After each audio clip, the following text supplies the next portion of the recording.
नमस्कार, आप देख रहे हैं श्री न्यूज। मैं हूं आपके साथ रितिका। आइए देखते हैं यूपी के सुल्तानपुर से एक खास खबर। उत्तर प्रदेश राजस्थानी ग्रामीण निकाय समर्थित पिछड़ा वर्ग आयोग का प्रतिनिधिमंडल आज सुल्तानपुर पहुंचा। आयोग के अध्यक्ष न्यायमूर्ति राम अवतार सिंह ने कलेक्ट्रेट सभागार में जिला स्तरीय अधिकारियों के साथ बैठक की। इस बैठक के बाद मीडिया से बातचीत में उन्होंने कहा कि पिछड़े वर्ग को 20% से ज्यादा आरक्षण मिल रहा है और फिलहाल इससे जुड़ी कोई बड़ी समस्या सामने नहीं आई है। जिले से प्राप्त सुझावों और तथ्यों के आधार पर शासन को रिपोर्ट भेजी जाएगी। राम अवतार सिंह ने कहा कि पिछड़े वर्ग के सामने सबसे बड़ी चुनौती शिक्षा का अभाव है। कई परिवार अपने बच्चों को बेहतर शिक्षा नहीं दिला पा रहे हैं। उन्होंने बताया कि आयोग राजनीतिक प्रतिनिधित्व, विभिन्न क्षेत्रों में भागीदारी और आरक्षण की स्थिति का भी अध्ययन कर रहा है। जनसंख्या के अनुरूप प्रतिनिधित्व का अंतिम निर्णय राज्य सरकार करेगी। रिपोर्ट्स की समय सीमा पर उन्होंने कहा कि आयोग को अभी पूरे उत्तर प्रदेश का दौरा कर जानकारी जुटानी है। सभी जिलों से तथ्य एकत्र करने के बाद ही अंतिम रिपोर्ट तैयार कर शासन को सौंपी जाएगी। कि हम ये देख रहे हैं कि 27% बैकवर्ड को थोड़ा सा दिया जा रहा है, तो आ जाएगा। आपका हाथ आ रहा है तो हमने जो रिकॉर्ड हमारे पास उपलब्ध है, यहाँ से लोगों से पूछताछ की। मेरे विचार से सभी को 20% से ऊपर रिजर्वेशन मिल रहा है बैकवर्ड से। इसमें कोई दिक्कत महसूस नहीं होगी। यही हम अपनी आख्या हाईकोर्ट और शासन को देंगे।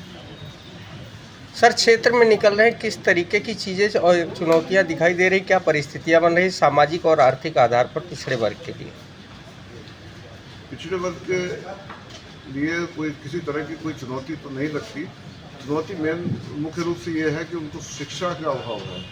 वो शिक्षा अपने बच्चों को नहीं दे पा रहे हैं और जो कोई भी कारण हो सकता है, आर्थिक कारण भी हो सकता है, पैसा न होने की वजह भी हो सकती है, कोई भी बात हो सकती है।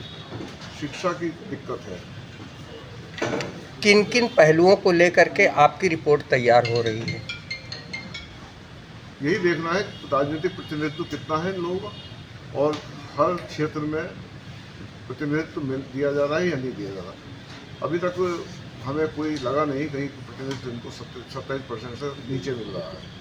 सभी को ठीक मिल रहा है। निसंदेह इनकी जनसंख्या ज़्यादा है, तो जनसंख्या के हिसाब से शायद प्रतिनिधित्व ज़्यादा दिया जाना चाहिए।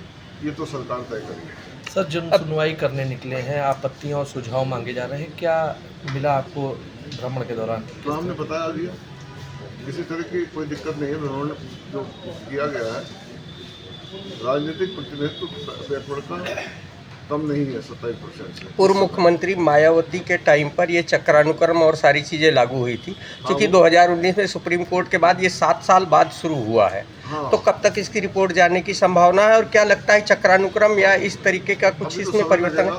अभी हमारा ये 10-11 जिला है, पूरे यूपी में घूमना है सभी जिलों में और सभी जगह जानकारी प्राप्त करेंगे।